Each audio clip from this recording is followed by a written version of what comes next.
Good morning students. कल हमने discuss किया था बहुल आवेशों के मध्य बल व अध्यारोपण का सिद्धांत। आज का जो अपना टॉपिक है वो है विद्युत क्षेत्र व विद्युत क्षेत्र की तीव्रता। तो विद्युत क्षेत्र क्या होता है, देखिए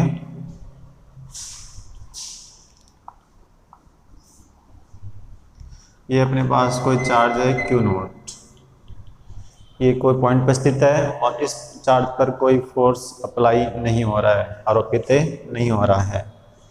लेकिन जैसे ही मैं क्या करता हूँ, एक चार्ज यहाँ लाकर रखता हूँ तो ये चार्ज Q नोट है वो एक बल अनुभव करता है। ओके, मतलब विदाउट कांटेक्ट, इनके बिटवीन कोई कांटेक्ट नहीं है, फिर भी Q नोट है वो Q की प्रेजेंस को फील करता है और जो कैपिटल Q है वो इस Q नोट पर एक फोर्स से अप्लाई करता है। तो ऐसा क्यों हुआ? ऐसा इसलिए हुआ कि इस चार्ज Q ने अपने अराउंड एक ऐसा क्षेत्र क्या किया है, क्रिएट किया है, जिसमें ये चार्ज है वो अपनी नेचर के अकॉर्डिंग है वो आकर्षण या प्रतिकर्षण बल क्या करता है, अनुभव करता है। ठीक है, तो इसको कैसे डिफाइन करेंगे?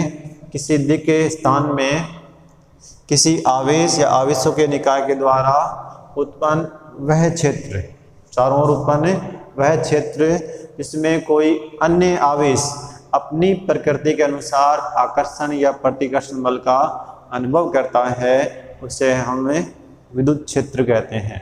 उस आवेश या आवेशों के निकाय का विद्युत क्षेत्र कहते हैं। समझ में आ गई? दोबारा सुन लीजिए कि किसी आवेश या आवेशों के निकाय के द्वारा उत्पन्न वह क्षेत्र जिसमें कोई अन्य आवेश अपनी प्रकृति के अनुसार आकर्षण या प्रतिकर्षण बल का अनुभव करे, उससे हम उस आवेश या आवेशों के निकाय का विद्युत क्षेत्र कहते हैं। विद्युत क्षेत्र एक सदिश क्षेत्र होता है। इसकी अवधारणा जो दी थी सर्वप्रथम वो दी थी माइकल फैराडे। क्लियर? और किसी बिंदु, देखो विद्युत क्षेत्र एक सदिश क्षेत्र होता है, लेकिन अगर इसको मैथमेटिकल या गणितीय रूप में इसको जब रिप्रेजेंट करते हैं तो इसके लिए हम यूज करते हैं विद्युत क्षेत्र की तीव्रता। ठीक है, मतलब विद्युत क्षेत्र की तीव्रता क्या है, वो इलेक्ट्रिक फील्ड की स्ट्रेंथ को किसी पॉइंट पर क्या करती है, शो करती है। तो अपना नेक्स्ट टॉपिक है विद्युत क्षेत्र की तीव्रता। तो विद्युत क्षेत्र तो क्लियर हो गया आपको।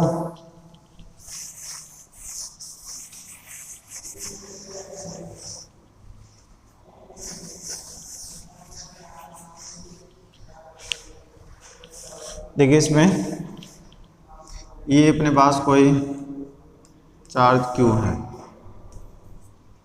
क्लियर? ये चार्ज है सोर्स चार्ज, स्रोत आवेश, मतलब वह आवेश जो विद्युत क्षेत्र उत्पन्न करता है उसे हम ये कहते हैं स्रोत आवेश। और इस उत्पन्न विद्युत क्षेत्र को जो अनुभव करता है उसको हम कहते हैं परीक्षण आवेश। तो यहाँ पर Q होगा वो क्या है, स्रोत आवेश, और Q नोट जब यूज करेंगे वो क्या है, इसमें परीक्षण आवेश, धन परीक्षण आवेश, और ये स्रोत आवेश।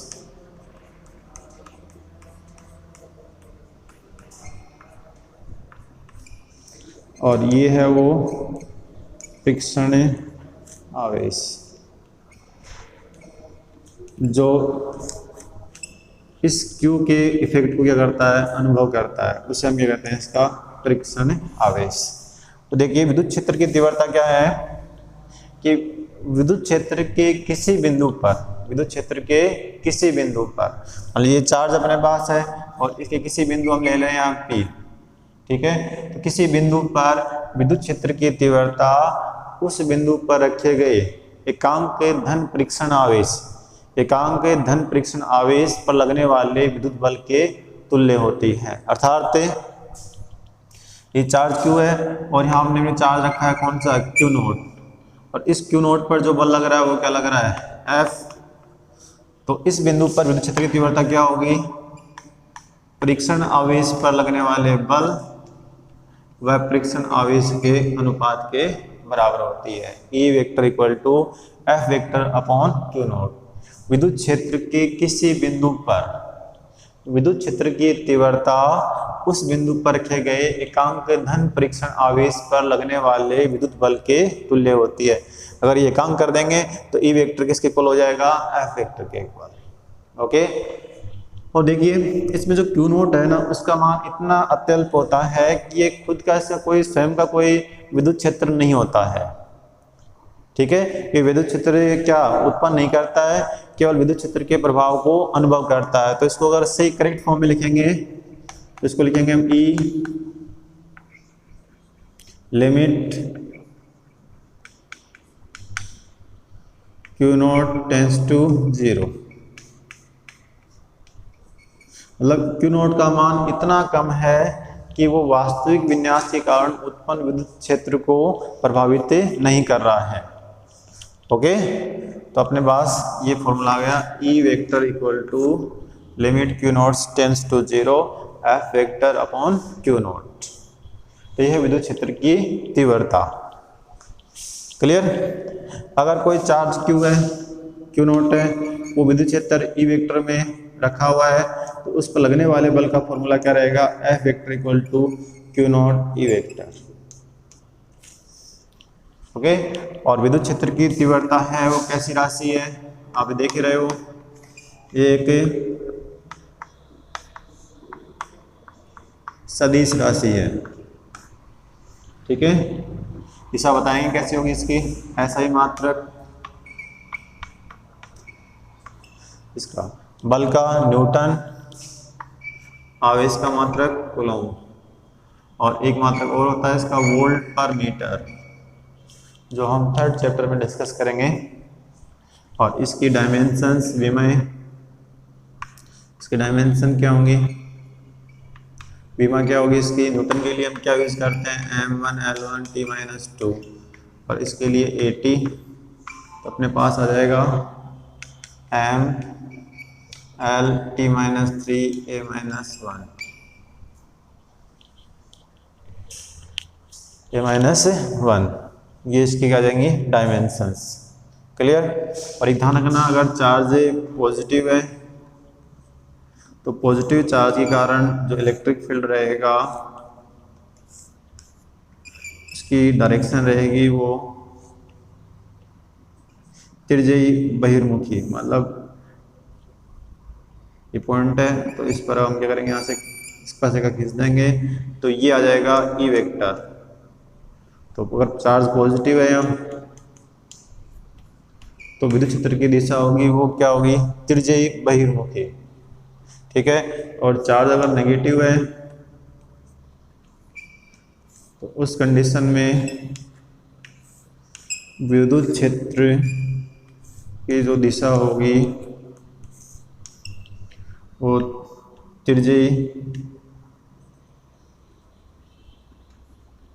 अगर यहाँ निकालें तो त्रिज्यी कहाँ होगी, अंतर्मुखी, और ये क्यू ग्रेटर देन क्या हो गया, लेस देन 0। ये पॉजिटिव है और ये नेगेटिव। क्लियर हो गया। और कोई चार्ज पार्टिकल है